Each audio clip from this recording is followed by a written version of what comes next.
महाकुंभ का अंतिम दिन है और आज महाशिवरात्रि के पावन अवसर पर महाकुंभ का अंतिम स्नान पर्व चल रहा है। महाकुंभ के साथ महाशिवरात्रि के योग ने आज का स्नान बेहद खास बना दिया है। दरअसल श्रद्धालु बड़ी संख्या में सुबह से ही यहां पर डुबकी लगाने के लिए पहुंच रहे हैं। कहा जा रहा है कि कल सीएम योगी आदित्यनाथ प्रयागराज पहुंचकर महाकुंभ के औपचारिक समापन का ऐलान भी कर सकते हैं। और आज सुबह से अब तक महाकुंभ में स्नान की बात करें तो अब तक 1 करोड़ से ज्यादा लोग संगम में डुबकी लगा चुके हैं। आज दोपहर से पहले ही महाकुंभ में श्रद्धालुओं की संख्या 65 करोड़ के पार हो चुकी है। महाशिवरात्रि के मौके पर महाकुंभ पहुंचे श्रद्धालु संगम में डुबकी के साथ साथ देवादिदेव महादेव के मंदिरों में भी दर्शन करने के लिए पहुंच रहे हैं। पूरे देश की तरह महाकुंभ का माहौल भी शिवमय हो चुका है।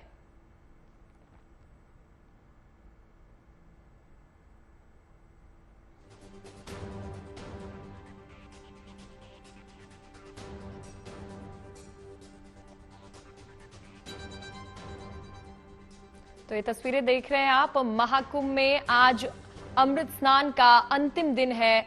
करोड़ों की संख्या में लोगों ने यहां पर महाकुंभ में पहुंचकर डुबकी लगाई है। तो अब आपको सीधे लिए चलते हैं प्रयागराज, जहां पर हमारे सहयोगी नवजोत रंधावा मौजूद हैं।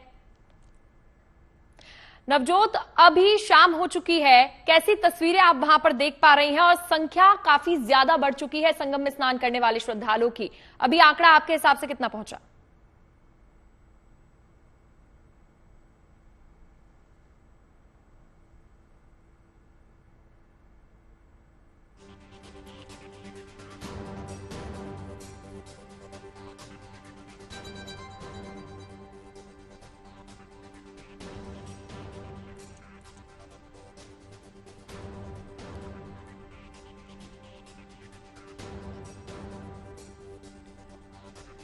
तो प्रयागराज से तस्वीरें आपको दिखाएंगे। फिलहाल ये तस्वीरें देखिए आप, महाकुंभ में महास्नान की तस्वीरें हैं ये, जहां पर आज अंतिम दिन के दिन करोड़ों की संख्या में लोगों ने डुबकी लगाई और इस साल का ये बहुत बड़ा रिकॉर्ड भी बन चुका है। नवजोत एक बार फिर से हमारे साथ जुड़ गई है। नवजोत, आवाज आ रही है आपको मेरी?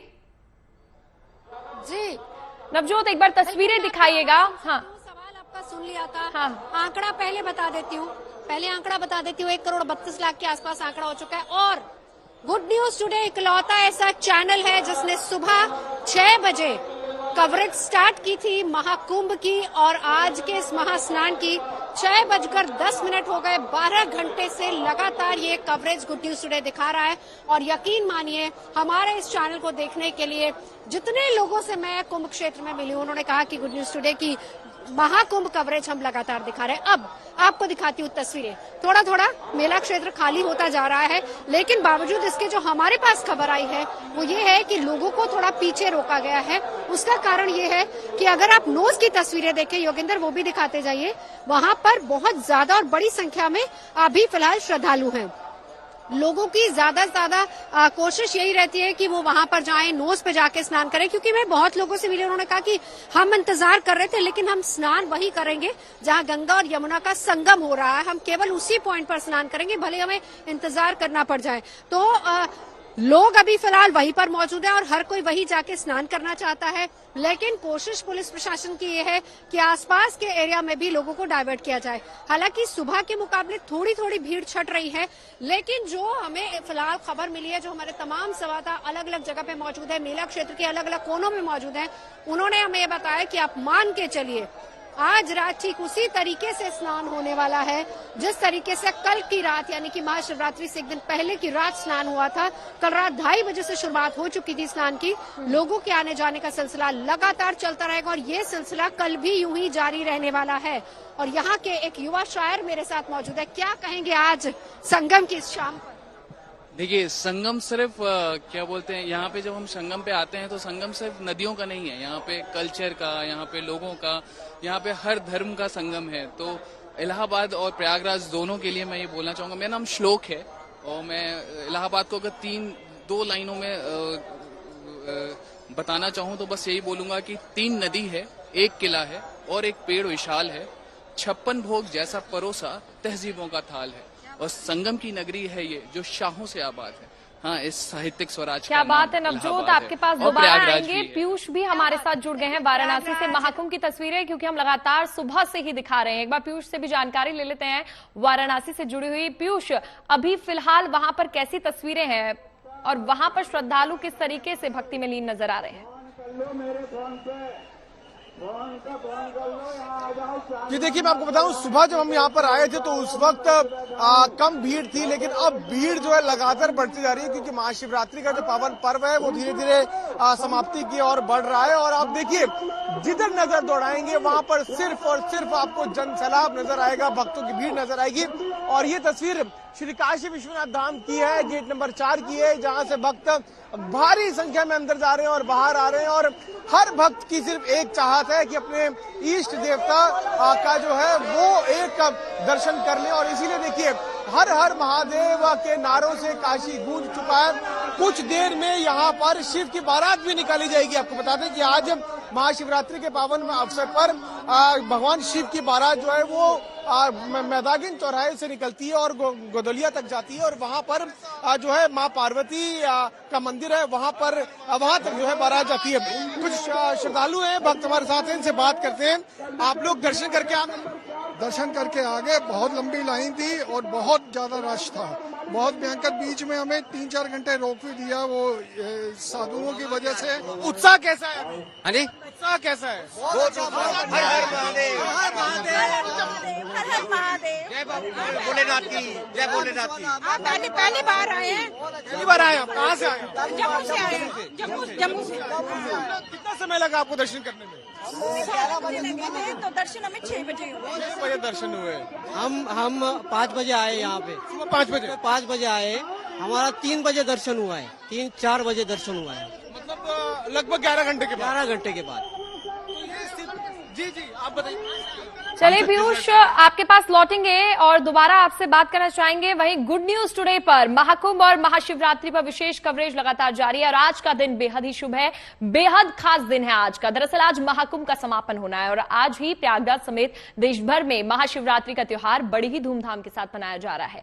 महाकुंभ में तो महास्नान पर श्रद्धालुओं का सैलाब उमड़ ही रहा है और सुबह से ही लाखों की संख्या में भक्त संगम में स्नान कर महादेव का जलाभिषेक कर रहे हैं। और यही हाल देश भर के शिव मंदिरों का भी है। सुबह से ही शिवालयों में लोग भगवान भोलेनाथ का दर्शन पूजन कर रहे हैं, जलाभिषेक कर रहे हैं। तो महाशिवरात्रि के इस पावन अवसर पर हम आपको देश भर में मौजूद 12 ज्योतिर्लिंगों के दर्शन करा रहे हैं। ये तस्वीरें देखिए, उत्तर में केदारनाथ से लेकर सुदूर दक्षिण में रामेश्वरम तक, पूरब में बाबा वैद्यनाथ के धाम से पश्चिम में सोमनाथ के प्रांगण तक, चारों कोनों के 12 ज्योतिर्लिंगों में धामों का स्वरूप आज और भी अद्भुत दिख रहा है।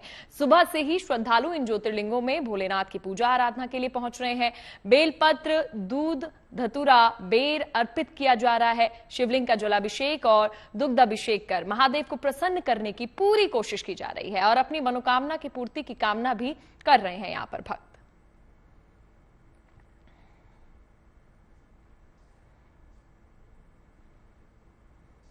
तो महाशिवरात्रि का महात्योहार शिव और शक्ति के मिलन का उत्सव है और एक ऐसा दिन जब संसार के कल्याण के लिए देवी उमा और महादेव विवाह के बंधन में बंधे थे। कई पौराणिक ग्रंथों में शिव शक्ति के विवाह की कथा का विस्तार से वर्णन मिलता है। देखिए।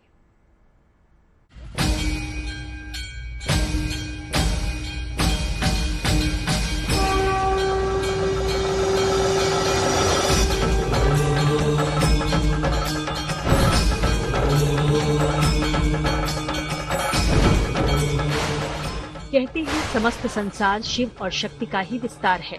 संसार के आधार शिव शक्ति ने अपने मिलन की कथा भी काल के कपाल पर स्वयं ही लिख दी थी।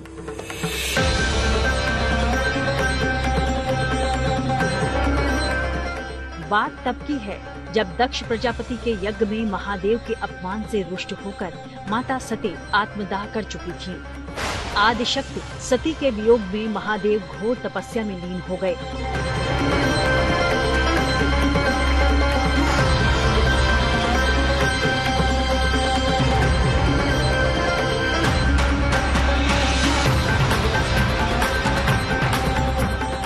इस घटना के हजारों वर्ष बाद देवी सती ने पार्वती के रूप में पर्वतराज हिमालय और रानी मैनावती के घर में जन्म लिया। शक्ति स्वरूपा मां पार्वती ने बचपन में ही महादेव को पति रूप में पाने का संकल्प ले लिया था।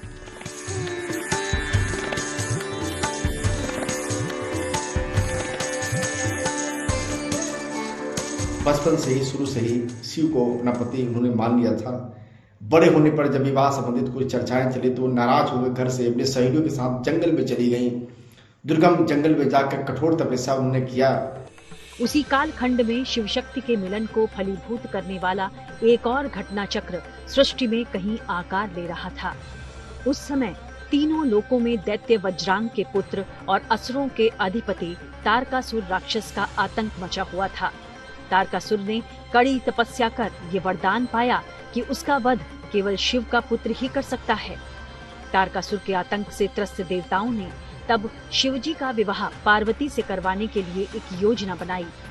देवताओं ने कामदेव को शिव की तपस्या भंग करने भेजा। कामदेव ने महादेव की तपस्या तो भंग कर दी, लेकिन महादेव के क्रोध से वो स्वयं भी भस्म हो गए।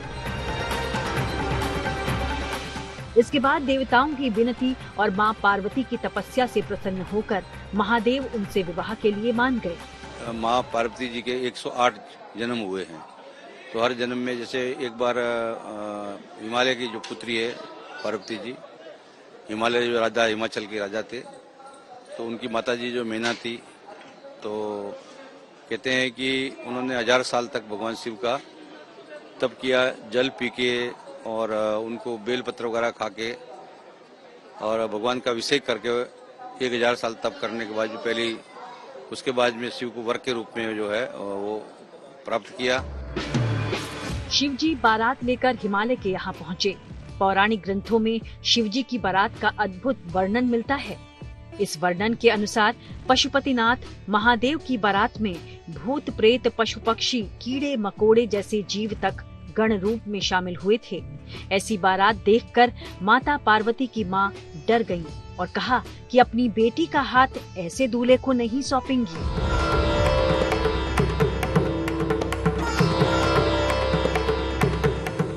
इसके बाद शिवजी को पुष्पों से सजाकर तैयार किया गया और पर्वतराज हिमालय के आंगन में धूमधाम के साथ महादेव और गौरी का विवाह संपन्न हुआ। महादेव गौरी के पुत्र कुमार कार्तिकेय ने बड़े होकर तारकासुर का संहार किया। शिव शक्ति का मिलन संसार के कल्याण का माध्यम बन गया। बोलते कि शिवरात्रि के अवसर पर जो है शिव और पार्वती जी का विवाह हुआ है, और हर जन्म में मतलब ये तो क्या है कि ये तो संसारी दृष्टि से देखते हुए जो हर जन्म में जो शक्ति है वो तो एक तरह से शिव जो शक्ति है, जो पूरा विस्तार है संसार में, शिव और शक्ति का विस्तार है। तो इसमें ये जो है इसी विस्तार के रूप में जो सारा संसार का विस्तार हुआ है शिव शक्ति के रूप में हुआ है कि नमामि समीसम निर्वाण रूपम विभुम व्यापकम ब्रह्म वेदम स्वरूपम। ये और आप अर्धनारीश्वर के रूप में देखते हैं कि शिव जो है आधा शरीर शिव जी का, आधा शरीर पार्वती का है। तो शिव और शक्ति दोनों ही एक ही रूप है, अलग अलग रूप नहीं है। आप देखिए कि शिव के ऊपर से वो मात्रा हटा ले तो सब बन जाता है, और मात्रा लगे तो शिव बन जाता है। तो शिव का जो शक्ति है वो माता भगवती पार्वती जी है, उमा महेश्वर जैसे बोलते हैं, उमा महेश्वर। शिवरात्रि की पावन बेला में हुए शिव और शक्ति के मिलन का महा त्योहार आज तक सारा संसार धूमधाम और उल्लास से मनाता है।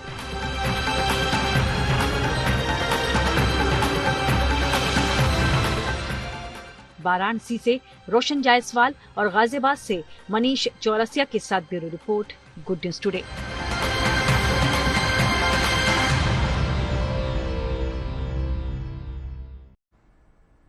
तो महाकुंभ से नवजोत हमारे साथ लगातार जुड़ी हुई हैं। नवजोत, आप ही के पास चलते हैं। नवजोत, आज एक तस्वीर काफी ज्यादा सोशल मीडिया पर वायरल हो रही थी प्रीति जिंटा की, जब उन्होंने महाकुंभ में पहुंचकर स्नान किया। ऐसे में जो वीआईपी वहां पर पहुंच रहे हैं उसके लिए क्या प्रोटोकॉल्स रखे गए हैं? देखिए, वीआईपीज के लिए वैसे तो जो मुख्य दिन होता है, मुख्य तिथियां होती हैं, उस दिन थोड़ा मना किया जाता है कि वीआईपी मूवमेंट नहीं होगा। आपको याद होगा कल से हम ये इन्फॉर्मेशन लगातार दे भी रहे थे कि कल शाम 4 बजे से मेला क्षेत्र में नो व्हीकल जोन घोषित कर दिया गया था। शाम 6 बजे से पूरे सिटी में और प्रयागराज में ही नो व्हीकल जोन घोषित कर दिया गया था। एंट्री एग्जिट नहीं थी। इनफैक्ट यहाँ पे केवल अगर आप देखेंगे पूरे मेला क्षेत्र में जो हम सुबह से बता रहे हैं, या तो एम्बुलेंसेज हैं या फिर पुलिस की गाड़ियां हैं। मीडिया की गाड़ी को भी अंदर अलाउ नहीं किया जा रहा है। हम लोग को भी अगर एक जगह से दूसरी जगह जाना है तो हम पैदल ही जाएंगे, पहली बात। और दूसरी बात यह है कि अभी की अगर मैं आपको तस्वीर दिखाऊं तो पूजा इतनी खूबसूरत तस्वीर है जिसको बयां करना बहुत मुश्किल है। हम आपको सीधी ये तस्वीरें दिखाते हैं कि इस वक्त शाम ढले प्रयाग कैसा लग रहा है और इसी खूबसूरती को अपने चंद लफ्जों में पिरो रहे हैं शिवम। मैं भी अभी भी मैंने कविता लिखी है। शिव के आराधन का पर्व दिखाते हैं, महाशिवरात्रि। शिव के आराधन का पर्व दिखाते हैं, महाकुंभ में संगम में नहलाते हैं। विश्व में फिर से धर्म ध्वजा को लेकर हम भारत माँ का वैभव मान बढ़ाते हैं। और जिनका उपकार है वो है माँ गंगा। ना जाने कितने उपकार तुम्हारे हैं, जन्म और मृत्यु के वैभव सारे हैं। हरि चरणों में भी जिनको स्थान नहीं, उन दुष्टों को भी माँ गंगा तारे हैं। क्या बात है, क्या बात है। 2 लाइनें श्लोक सुना दीजिए आप भी। बेहद खूबसूरत आज संगम नगरी लग रही है। जी 2 लाइन है कि प्रथम यज्ञ से प्रयाग हुआ था जो वेदों का वर्णन, 3 नदी का हुआ आगमन, नाम पड़ा तब संगम, और आई दुल्हन सी उर्दू, हुआ सांस्कृतिक समागम, और फिर गंगा जमनी तहजीब ने बुना एक सुरमई बंधन। यज्ञ से जो प्रयाग हुआ अल्लाह से आबाद तब, संगम की नगरी का नाम पड़ा इलाहाबाद तब। गंगा सी शीतल धुन थी, जमुनी अल्फाज थे, और बौद्धिक धरा पर समतल सारस्वतिक ज्ञान से आबाद थे। नाम में ही तो संगम था हमारे प्रयागराज के। क्या बात है, क्या बात है। तो देखिए आज जितना खूबसूरत आज प्रयाग की ये शाम लग रही है, उतनी खूबसूरती के साथ उसको पिरोया है अपने अपने शब्दों में। लेकिन एक चीज पूजा जो यहाँ पर मैं बोलना चाहूंगी, बतानी भी चाहिए लोगों को। हम शुरू से देख रहे थे कि साफ सफाई स्वच्छता का ध्यान रखना चाहिए, होना चाहिए। ये चीज हम देख रहे हैं पिछले कम से कम 1-1.5 घंटे से, तो मैं यहाँ पर देख ही रही हूँ। जितना ये घाट का एरिया है, जैसे जैसे घाट खाली होते जा रहे वैसे वैसे स्वच्छता कर्मी बिल्कुल तत्परता के साथ उस पूरे घाट की सफाई में लग गए हैं, पहली बात। और दूसरी बात, इस बात को सुनिश्चित किया जा रहा है कि जब तक दूसरा लौट आए उससे पहले हम उस एरिया को क्लियर कर दें, साफ सफाई कर दें। और लगातार यहाँ पर जो गाड़ियां हैं वो जा रही हैं, और इसके अलावा लगातार पानी का छिड़काव किया जा रहा है। तो यानी कुल मिलाकर अगर देखा जाए तो संगम को साथ ही साथ स्नान तो हो ही रहा है, लेकिन एक स्वच्छता का संदेश और स्वच्छ रखने की जो प्रतिबद्धता है वो भी यहाँ पर दिखाई जा रही है। नवजोत, अगर हम महाशिवरात्रि की ही बात करें, क्योंकि आज जो महाशिवरात्रि का खास पर्व है, ऐसे में महाकुंभ के आसपास जो मंदिर है वहां पर आपको शिव की महिमा किस तरीके से देखने को मिली है? नागवासुकी मंदिर है, अगर आपको याद हो 2 दिन पहले मैं वहां पे गई थी, और शिवम के तो घर के बिल्कुल बगल में है नागवासुकी मंदिर। पहले आप ही बता दीजिए आज कैसा वहाँ पर रौनक थी? नागवासुकी मंदिर के आसपास, क्योंकि भगवान शंकर का आज दिन है, और भगवान शंकर के दिन पे भगवान शंकर की मंदिर वो अमृत मंथन के समय की घटनाएं वहाँ पे उद्धृत है। और अभी तो सरकार ने वहाँ पे कॉरिडोर बनवाया है, बहुत विकास किया है वहाँ पे। तो आज की रौनक के बारे में तो बता ही नहीं जा सकता। लगातार भीड़ पूरी तरीके से ठुसा-ठुस वो था, और कहीं न कहीं थोड़ा सा बैरिकेडिंग की गई थी कि अंदर से दारागंज से लोगों को नहीं। और उसका कारण ये भी था पूजा, उसका कारण ये था कि जो लोग यहाँ पे आ रहे थे, महाशिवरात्रि का पर्व है, यहाँ से स्नान करने के बाद लोगों का पहला था तो महाकुंभ ही नहीं, यानी सिर्फ प्रयागराज ही नहीं, आज हमने, आपको याद होगा, आज हमने अलग अलग शहरों से भी महादेव के जयकारों की गूंज दर्शकों को सुनाई है। फिलहाल के लिए इस खास बुलेटिन में इतना ही।